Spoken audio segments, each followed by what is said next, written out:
sapla ora tombo melok nyawang gelong neka aduh aja ngasro sing tangguh aja pianggo lan kowe kabeh mereng sarta panase aku sakarepku kowe sakarepku ora gawe rugi aku butuh nyanyi kanca apa sakit aja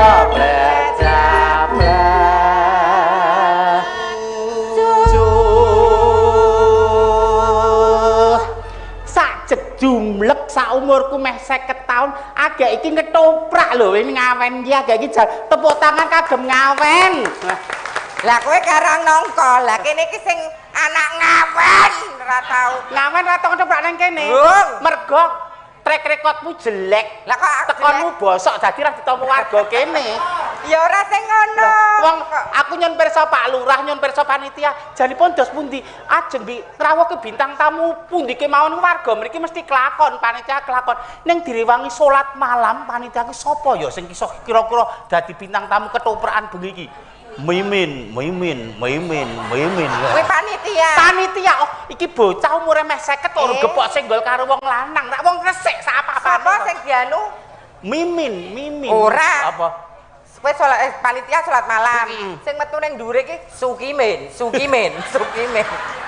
Kok Mimin? Sukimin kae bojoku. Aku ki jane pengen banget sowan dene. Pak Lurah ki le ndawuhi ya wis makaping-kaping.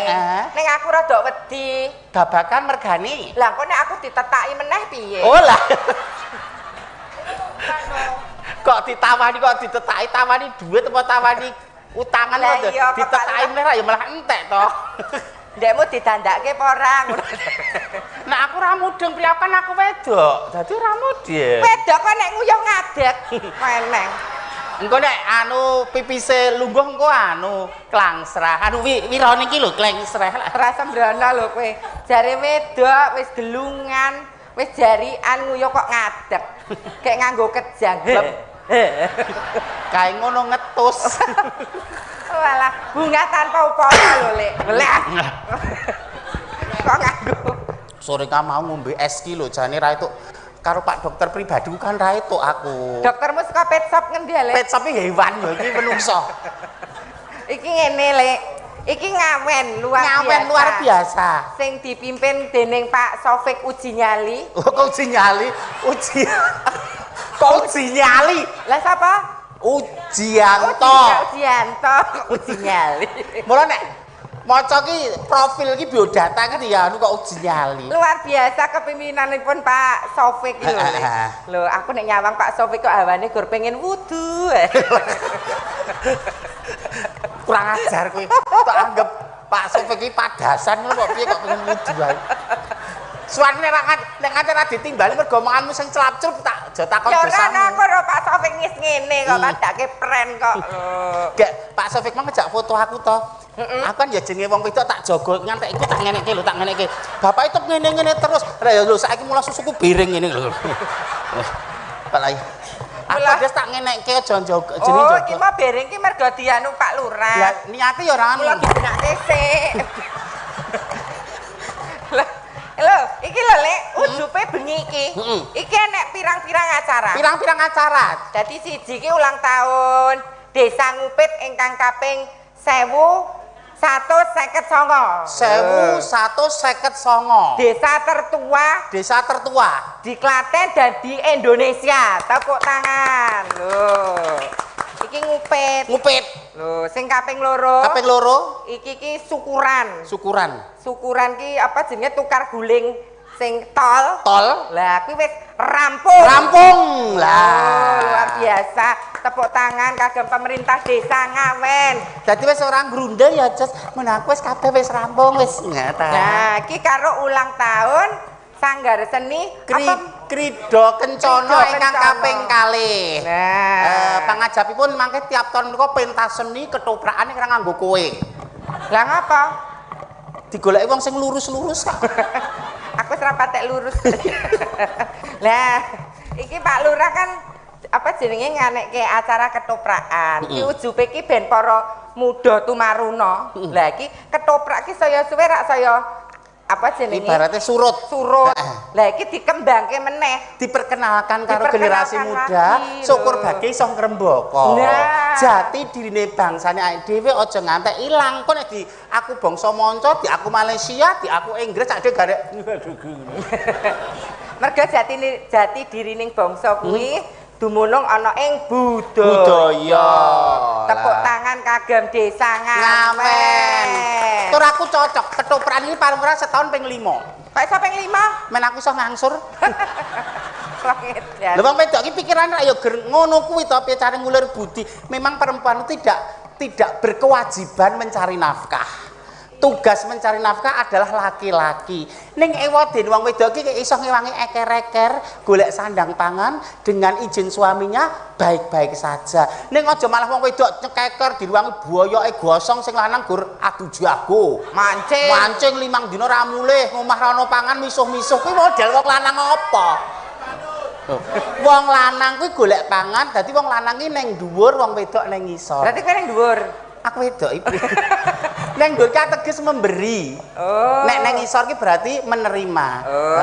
Piye carane duit oke iso nyelengi, duit sithik iso cukup. Lho, ora golek duit sithik golek utangan bank titik lho ora. Golek duit oke iso turah, duit sithik iso dicukupkan. Dan yakinlah setiap yang bernyawa pasti mempunyai rezeki. Jadi jangan pernah takut tidak mendapatkan rezeki. Lah, neng ya Lek, ibu-ibu Ngawen ki ya luar biasa lho. Apa? Nyatane ana lomba-lomba ibu-ibu. Lho sing pencegahan stunting. Ceting jenenge. Cegah stunting. Oh alah ceting iki ndakku sego mau. Ceting kuwi ya nek apa jenenge kowe nek juarane. Nek kok diwacake. Diwacake rada engko. Nggo surprise. Men bapak-bapak maksimal mirsani kecantikan auraku sing positif. Nek diwaca saiki sak kondur no. Kecantikan positif kok kembange neng kene oyote neng kene.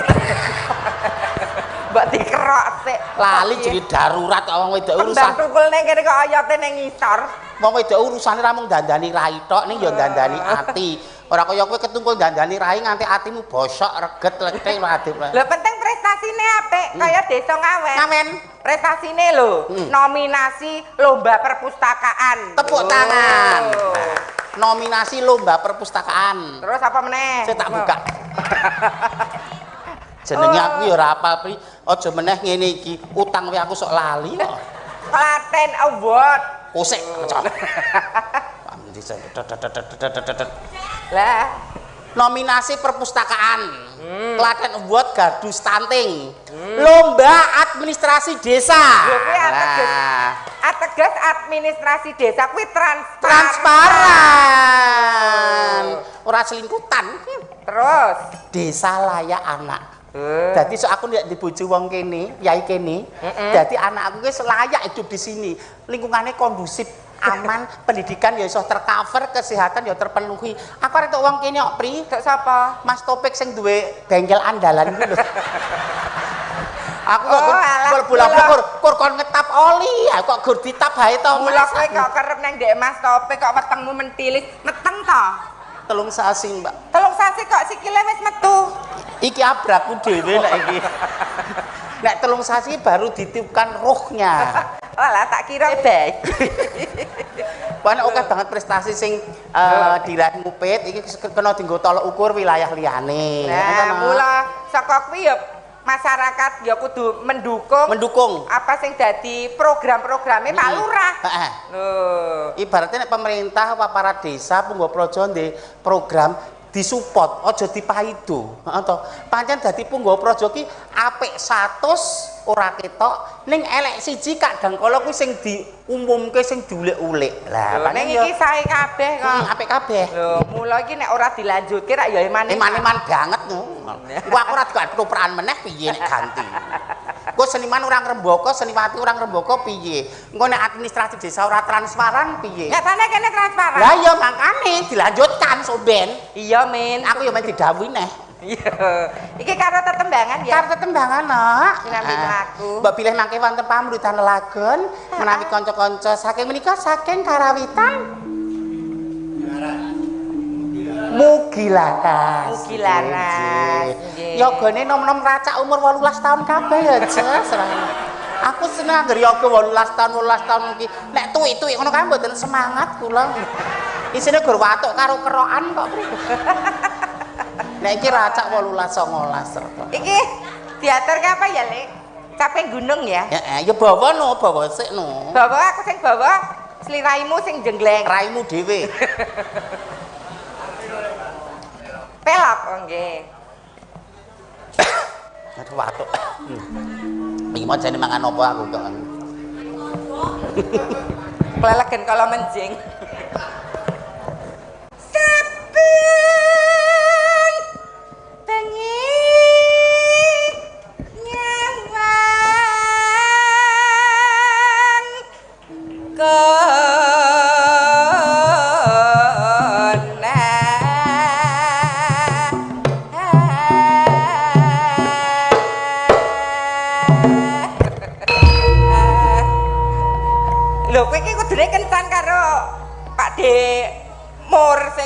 Dadi aku eye contact aja. Pak D pengen mirsani kula Pak D kersanipun kula mumbule saged sarangan panjenengan nggih. Piye kakung alus sing wedok ge aku ya haluse kaya ngene. Berarti amplas kok. Ge nek omah-omah piye ya gur sikut-sikutan tok ya. Nek ngersake hamangkara. Pengen apa ta, Lek? Oh, durung ta? Durung. Nek kowe njaluk dikendang iki ngomong makan kan? Iya. Iya. Kok terus keget, Pak? Yen memajan mangkara. Iya, ayo. Iki jan mikir luar biasa loh. Aku suka sama sound system malam ini luar biasa. Tanpa dukungan konco sound system hebat wis paribasan. Suaraku sing bosok dadi apik lho mriki. Yen memajan ayo dangdut. Anak dangdut kan mau gur benake susu. Bar tak nggo ngombeni tanggaku. Karo tangga jenenge njaluk nggih to tangga njaluk ratu. Alah gur kulit nek mati ya bosoke kok kok larang-larang. Endah duit rogoh kantong. Gur kulit kok mbok mentur karo tanggane dhewe nek buat repot kan yo tulung tangga. Ya nganggo angger-angger. Mbok wong sing penting kan ya sedekah nek ra sedekah duit ya sedekah.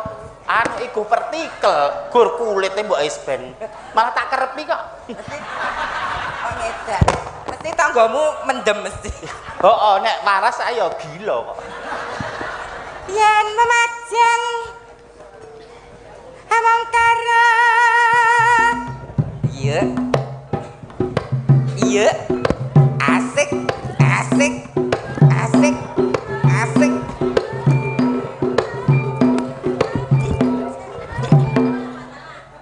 Hamangkara.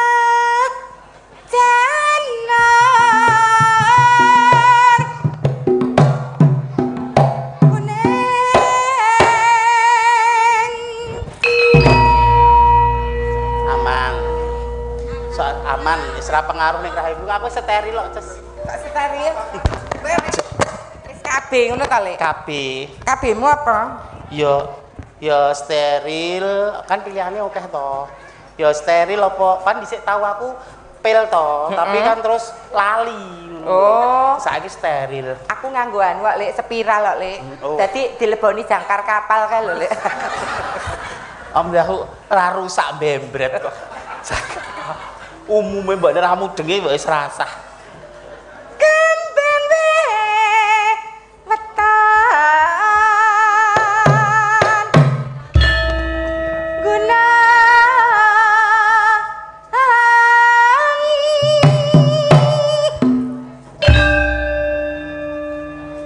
pacet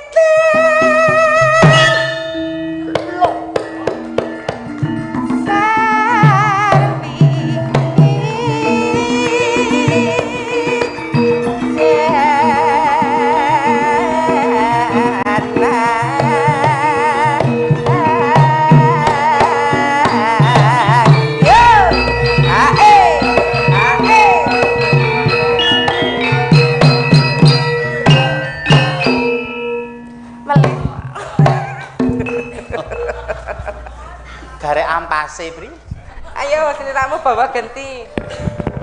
Bapak ingkang nggambangan kok nyamangan pasuryanku karo kecil-kecil ngono apa ya? Napa nyen sewu napa tasih ngatasi? Oh, nggih.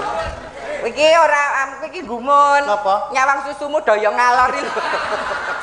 Jenenge soalnya kan kayak kita itu secantik apapun dengan bertambahnya umur akan berubah. Banyak kenikmatan yang dikurangi, nikmat pendengaran, nikmat penglihatan, kulitnya halus saiki kisut. Jadi ingatlah mudamu sebelum datang tuamu, ingatlah sempatmu sebelum datang sempitmu. Jadi kemudahan-kemudahan sing saiki sing iki jangan kamu sia-siakan. Kadang kan wong peh ayu, peh sugih, peh duwe power lah ngono kuwi lho. Nek aku jaman nom-nomanku aku ya ora rusak-rusak banget kok tak jaga harkat martabatku kok. Harkat martabat kok dikrawuk ki kok eling. Lewek Senengane kok dilewek. Yo. Panas udan. Titingane pira, Nduk?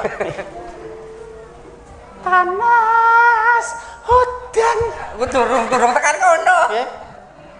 Panas.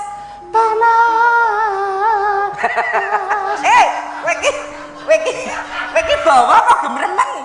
Kok kalau menjinge iki diatur sik. Soalnya kan aku ya maksudnya arep rupaku wujud kaya kene aku ya sok rakitang pisan video kan dari pengajian to Pri. Jadi perempuan itu sunahnya suaranya jangan melebihi banteri wong lanang. Jadi aku tak lembutkan. Panas.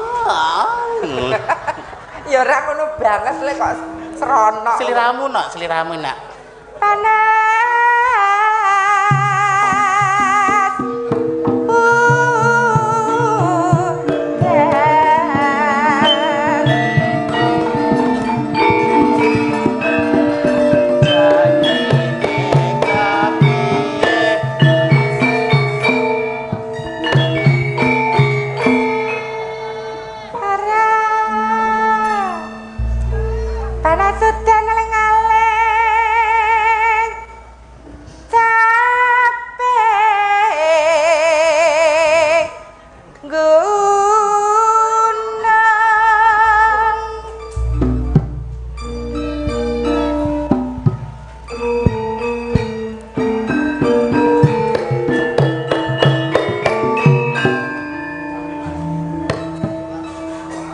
Yo, tutup.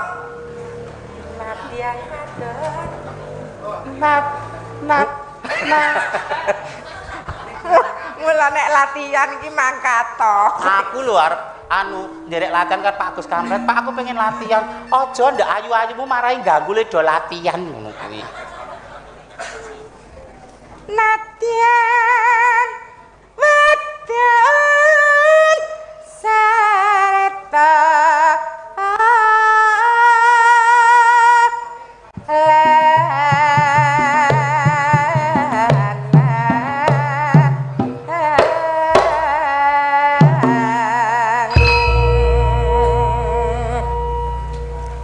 menika ngaturaken sugeng rawuhipun menika Bapak Bayu Kusuma utawi Bapak Nyondek menika anggota DPR Provinsi. Tepuk tangan Bapak Ibu.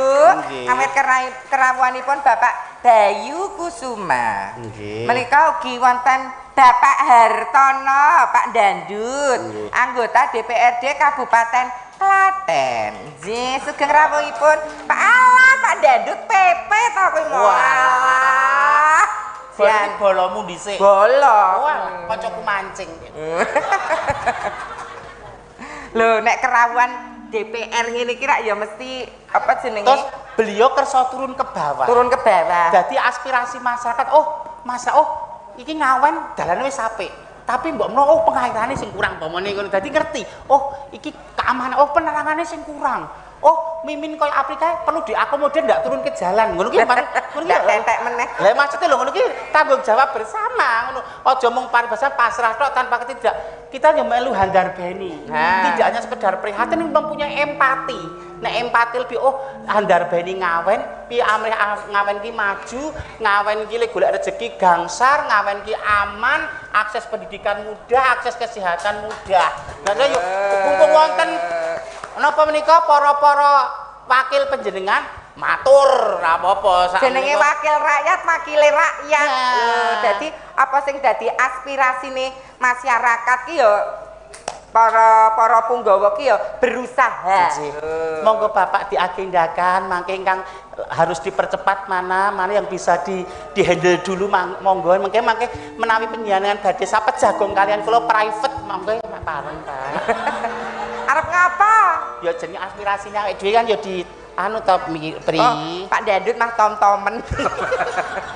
Nggih, kagem Desa Ngawen kok aspirasine disampaikan kepada beliau. Iya. Entekno nak wong ayu. Minumane banyu bening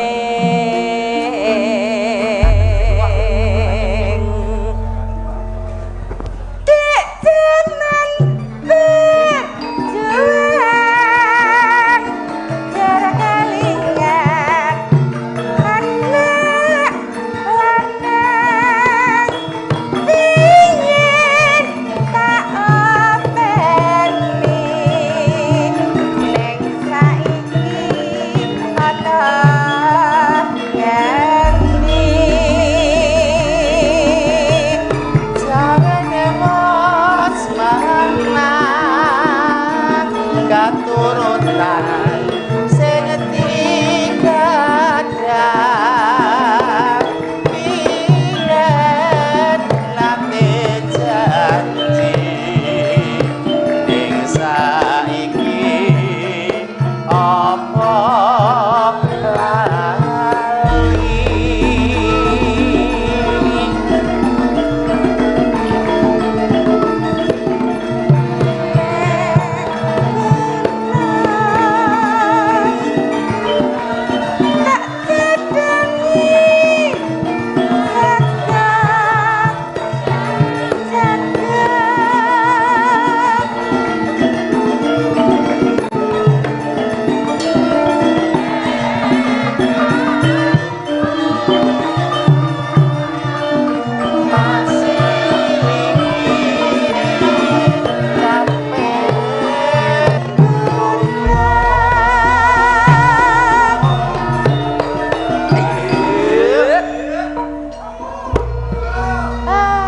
Nah, niki mengke Pak Bayu Kusuma kali Pak Dandut mbok menawi rena ing penggalih longgaring penggalih longgaring mana kasuwun minggah pepanggungan mbok pilih wonten pangandikan nah mbok pilih wonten pangandikan setuju nggih Bapak Ibu nggih yo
capek ngono. Mangga.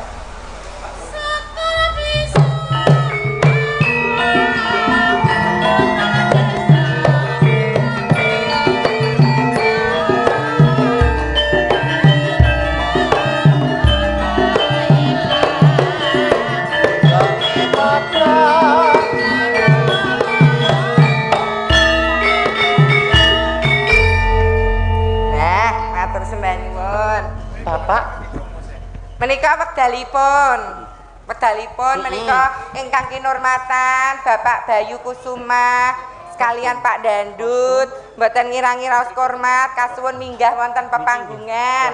Monggo Bapak.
Inggih. Rati Majeng kersanipun jejer kok kados gila ngoten. pinanggih widodari kekalih menika kedahipun mongkok penggalihipun kok. Bapak nih Mbak Mimin ini kan koncoku. Napa nggih? Oh alah. Pak Bayu, monggo mbok menawi wonten pangandikan kagem warga Ngawen menika. Ingkang santai menika wekdalipun. Nggih, matur nuwun. Ngapunten, kula ngagem basa Indonesia. Oh nggih, mboten menapa, Bapak. Basa Jawane ngoko kan nggih mboten. Sae. Sak cekekaripun kemawon Pak Bayu kok nggih. Telek.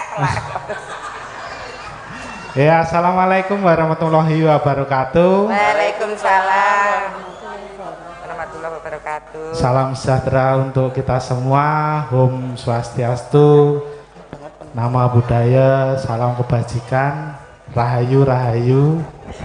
Yang saya hormati Bapak Camat Ngawen, yang saya hormati Bapak Kepala Desa Ngawen, serta yang saya hormati rekan saya sejawat Pak Hartono dari DPRD Kabupaten Klaten.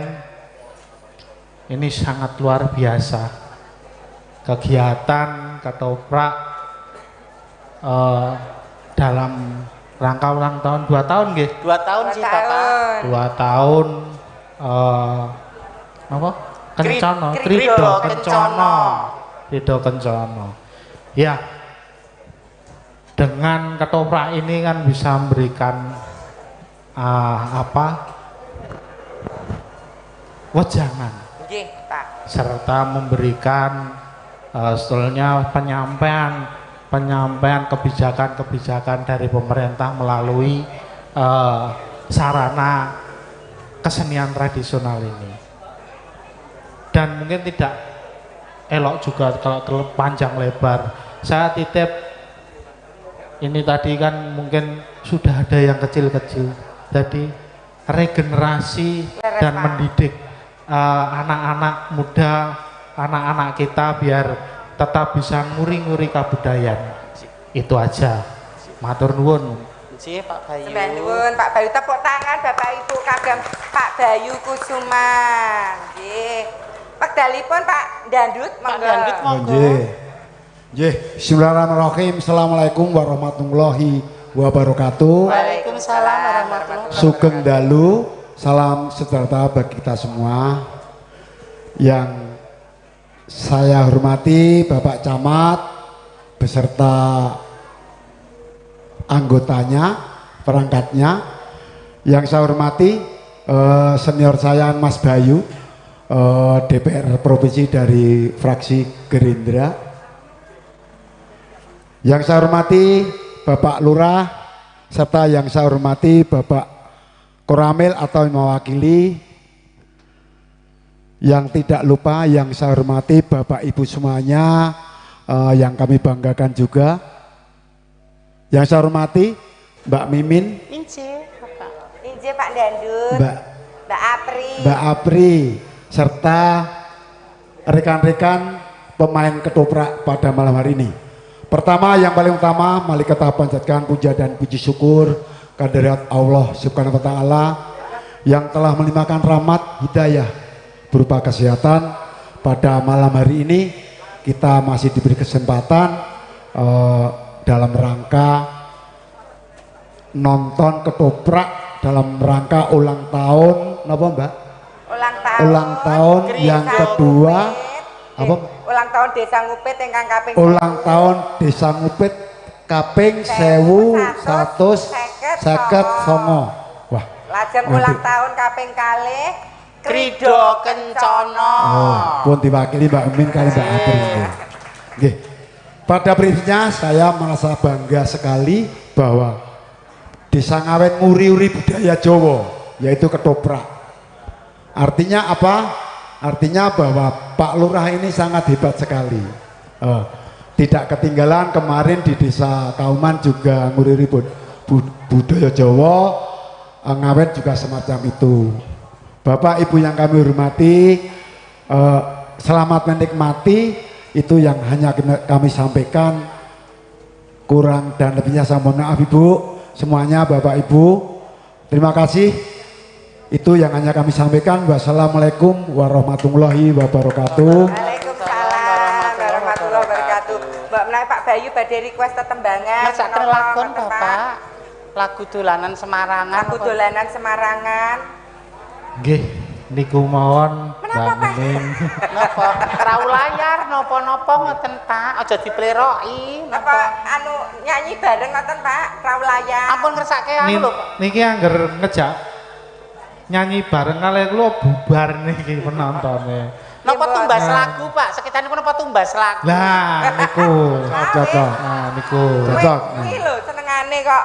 Angger tumbas niku kan kedahe lagune napa regine pinten. Oh ngaten. Pak ra. Nek sing nyanyekke kula ragi awis Pak. Ning nek nyanyekke menungso April niku nggih lokalan, lokal, harga lokal. Nggih sing penting kan saged dibayar mundur.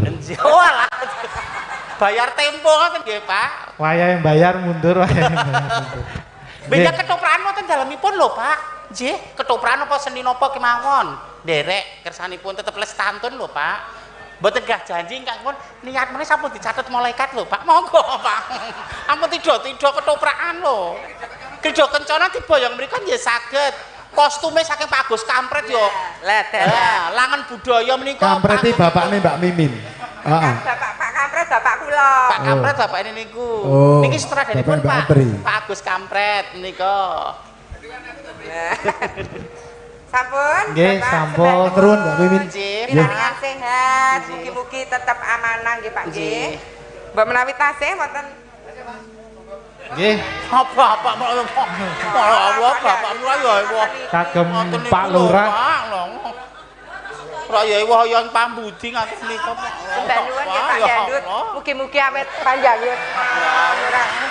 Mboten apa-apa padha lenange kok ora.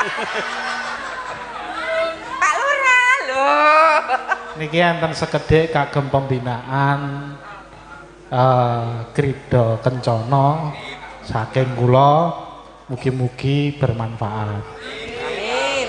Kalih setunggal melih kula asli Klaten Bapak Ibu. Pundi Pak? Asli kula Mojayan, manggen kula teng Gria Prima, kegiatan hariane teng Gayamprit. Oh. Ngoten. Rencang kula niki, rencang olahraga waktu kala mbiyen taekwondo. Oh, taekwondo. Nggih. Oh, alah. Nggih niki kagem nyun sewu Pak Lurah kagem Tepuk tangan Bapak Ibu. Nggih. Wah, luar biasa. Nah, kula malah nggih diliriki Mbak Mimin kalian Mbak Apri niku. Kula niku janipun Mboten kedah, anu. Pak. Mboten kedah. mboten kudu lah. Kudu. Mboten kudu, Pak. Nggih. Nek mboten pekewo. Sekedap. Mboten kudu. Ning nggih prayoginipun langkung saenipun paring bebina nggih to. Nek kudu menika salah. Mboten maksa. Ning prayoginipun wis bacot munggah panggung kok nggih. Kusik ya kusik wingi. Matur sembah nuwun berkah Bapak. Sembah nuwun Bapak. Alah kok ya pas ngepasi sesuk suntik kabeh ya Lek. Sembah nuwun Pak, mugi panjang yuswa, murah rezeki. Amanah, Boten lokak sehat-sehat, tambah Pak. kebak, pinaringan sehat. Amin. Sembah nuwun Pak Bayu, Pak Dandut, Pak Lurah lho, akike. Sembah nuwun. Nggih, sembah nuwun. Ces, iki ya wonge ya transparan. Kowe tok pira? Di rolu papat. Aku tok 200, Ces. Pak iso 200 wae jumlahe papat kok. Oh, ketok to mripatmu yo. Duit kok ra Oh, sik iki ya wong ya sing padha-padha. 800 ki iki sing 400 ngisor mliye. Ora ngono. Lah piye? Iki diklumpukke. Heeh. Disumbangke kanggo Karang Taruna. Oh ya cocok. Kene Karang Taruna kene. Nggon aku kono. Prut. Lah kene wis sugih. Oh lah iya, ya iki anu ngisor. Kawan atur. Heeh. Kangge bapak-bapak pengrawit kali Ibu Monggo. Sindek. Nyun sewu menika kula uncalke mboten nonton nggih, nyun sewu. Nggih. Ha. Awas kok nek banget. Ya nggih lah. Ning kok nggih karo nyamang payudara kula lho pinangun. Payudara apa? Payudara kok gombal. Apa kentang? Apa kajian? Kok payudara kok gombal tok lho. Pri satu lagu dolanan terus engko pengumuman juara. Juara. Nah, pengumuman Oke. juara ning aja kabeh sik, sing juara mau lho, sing nomor 6 mau sik terus kesengan neh lagi Ya. juara sing ceting. Iki turane tak gawa ya. Heeh. Dilebokke kotak amal. Heeh cocokno men donyane kecanda akhirate kecanda. Amalku dhewe. Diaturke lali janjine nggih, Pak. Lali janjine nggih. Mangga.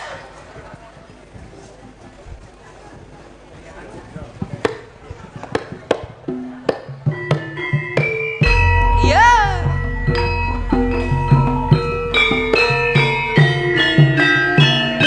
Heeh.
mandrinane terpacu. Nah, terus lemak-lemak jahat hilang.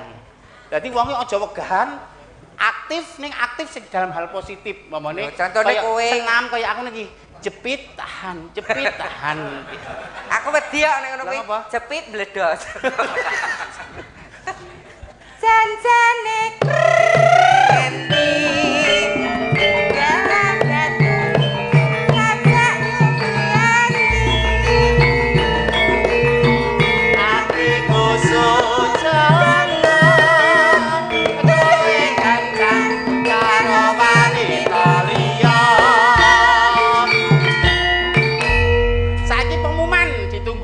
Peserta mau pengumuman nih dipuk catatan sih Gusti Allah kaya kopoh-kopoh sing pengumuman iki sik nak pengumuman sing iki lomba festival pesona budaya Krida Kencana lomba festival pesona budaya Krida Kencana mulai dari juara favorit ketiga menika wonten Dukuh Jetis RT 2 RW 9 kanthi jumlah nilai 172. Tepuk tangan kagem Jetis. Lajeng ingkang juara favorit kedua menika wonten Dukuh Ngerangan RT 2 RW 7 kanthi jumlah nilai 173. Ngerangan mana ngerangan? Ngerangan mana?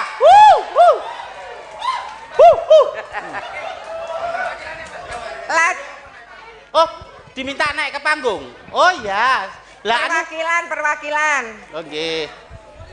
Oh, favorit dulu, nggih favorit 3 tadi nggih. Juara favorit ke-1 wonten Dukuh Karanggeneng RT 2 RW 2 kanthi jumlah nilai 174. Monggo perwakilanipun minggah panggung. Jetis Ngerangan Karanggeneng minggah panggung. Mangga yo. Kageng gemeni wekdal. Yo. Berikutnya, Cas. Ini untuk favorit dulu, Lek. Biar pilah-pilah. Biar favorit ini favorit dulu, nggih. Oh iya. Favorit 3 dari Jetis, favorit 2 dari Ngerangan, favorit 2 Ngerangan, favorit 1 Karanggeneng. Mangga, Bu. Perwakilanipun monggo. Wonten perwakilanipun? Mangga, langsung minggah panggung. Ibu-ibu untuk juara 3, 2 dan juara 1 dipersiapkan perwakilannya untuk naik ke panggung nggih, Bu. Kersanipun wekdalipun caket, ceket. Soalnya mungkin nek selak esuk lek men malih lanang kok ndek. Kecantikanku memudar. Hitungannya namung jam kok. Menika ingkang Jetis ingkang pundi? Oh, Jetis favorit 3. Menika Ngerangan. Karanggeneng. Monggo Karanggeneng. Monggo. Radi mriki, Pak. Menika Jetis Ngerangan Karanggeneng. Menika ingkang juara favorit. Menika ingkang ketiga, Pak Lurah. Favorit 3 dulu dari favorit Jetis. Favorit 3 rumiyin. Salaman ya. Favorit kedua saking Ngerangan. Favorit ke-1 saking Karanggeneng. Wih, luar biasa. Gandeng Bapak menika jaler piyambak wonten mriki. Menika pikantuk hadiah tambahan. Ekstra. Menika ciuman dari Lekmin. Langsung mlayu. Biasanya diambung aku do bayar lho iki. Tak kei gratis kok gila iki piye? Langsung mlayu. Nggih. Menika untuk juara ketiga lomba festival pesona budaya Krida Kencana. Juara 3. Menika wonten Dukuh Ngerangan RT 3 RW 7. Kanthi jumlah nilai 188. Ngerangan RT 3 RW 7. Monggo perwakilanipun. Juara 2 menika wonten dukuh Kebonan RW 3 kanthi jumlah nilai 220.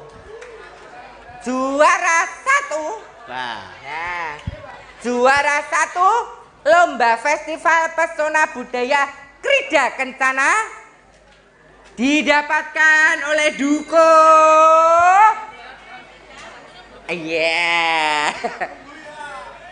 nungguin ya. Brajan 2. Nggih, Brajan RT 2 dan 3 RW 5 kanthi jumlah nilai 221. Brajan mana suaranya? Brajan. Kesayanganku. Brajan langsung naik panggung nggih. Mangga. Gobios kriketku ngumpuli wong macul. Kulinane yo ngaret nek kok. Nenggo Brajan, ayo le. Kok gek dimiki Bude? Rene le. Nyaket teteh. Menika ngerangan. Kebonan, radi mriki Bu. Nggih. Brajan.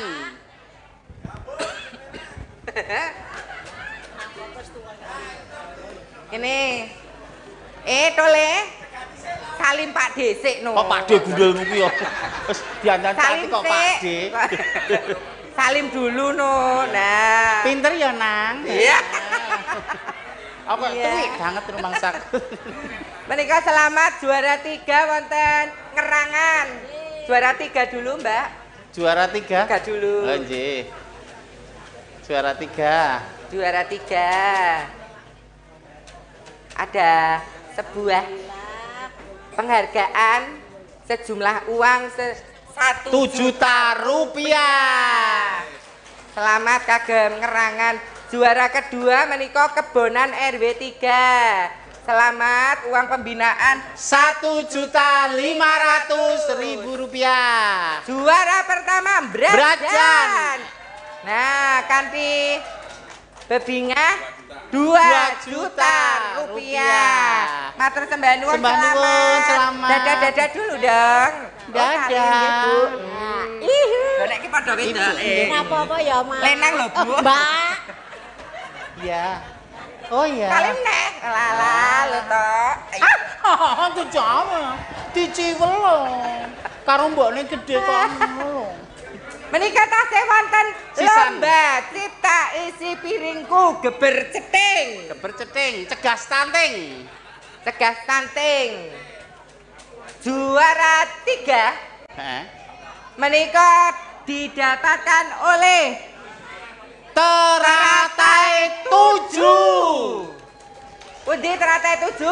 Perwakilannya langsung naik panggung. Untuk juara kedua menika rombongan dari Teratai 2. Ye, monggo langsung naik panggung. Perwakilannya monggo. Kersane wekdalipun anu nggih monggo. Teratai 2 perwakilannya langsung naik panggung nggih. Untuk juara 1 dari rombongan Teratai 4. Iya, perwakilannya monggo ya, Teratai 4. Perwakilannya monggo. Wah, Jan. Semangat. Iki kegiatannya ketahuan mau lho, Cis. Berkeliling-keliling kota hendak melihat-lihat keramaian yang ada. Saya panggilkan becak, kereta tak berkuda, becak. Oh. Ya sae kok senengane. Monggo Ibu, mboten sah dilepas ndak apa-apa. Bu. Diagem mawon Ibu, nggih. Diagem kemawon. Monggo Bu. Ini loh, saya diarani ibu-ibu produktif tuh ya seperti ini. Diisi dengan kegiatan yang apa positif. Positif. Orang nganggur terus grenengi tanggane. Terus gibah, greneng-greneng.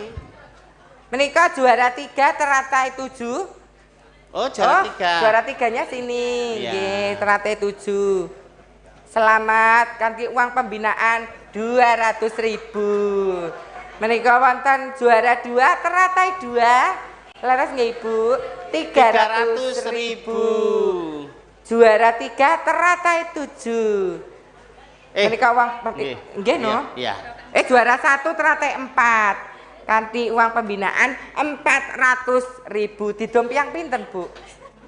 Gangsal. Bengkek no. Yang tidak dapat tetap dapat hadiah. Nah, hadiahnya menika hadiah hiburan. Terima kasih Bu Ibu. Bisa diambil di mana Bu? Hadiah hiburan.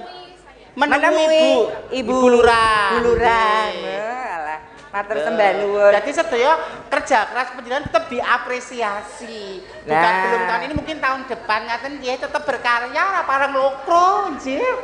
Ora pareng karo anu juri, ora pareng diganggu gugat nggih. Kula mung sak dembo mau saken. Ngaten Ibu Bapak. Wong edan. Iki ayo nyanyi meneh. Nyanyi meneh gak engko anu ade mbacutke apa gawean. Iki diaturke liwung. Liwung. Pokoke pelok-pelokan. Pelok-pelokan. Apa, Lek? Heeh. Liwung, Si kucing, kembang kangen. kembang kangen, monggo nderek. Nggih. Pindah malih selamat kagem sedaya mawon ingkang Nggih. pikantuk juara. Mugi-mugi ndadosna semangat Nggih. untuk kemajuan Desa Ngawen. Sekali lagi terima kasih kepada penyedia kostum para pemain semuanya dari Pak Agus Kampret. Wah, kostum dari Pak Agus Kampret. Gemerlap. Juga live streaming malam hari ini. Sanggar Cemara. Sanggar Cemara. Kemudian ini panggung dari Langen Budaya dan kerawitan dari Mardilaras. Mudilaras, ya Allah. Nggih. Monggo Pak.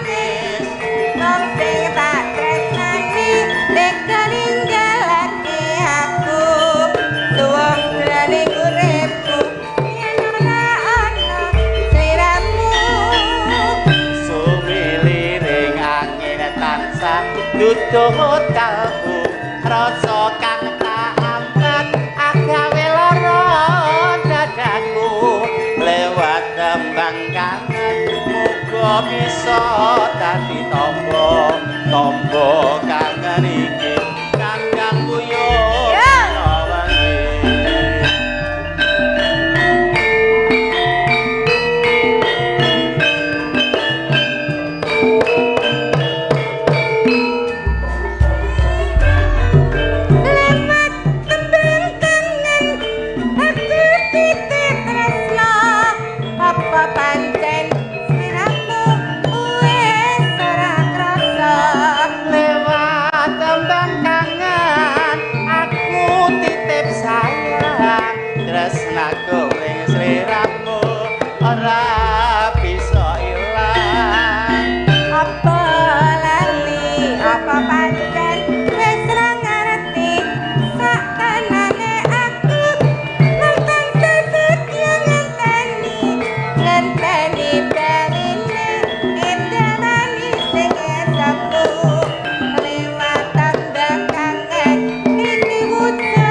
wong seneng-seneng nek keladuk ya ora prayoga.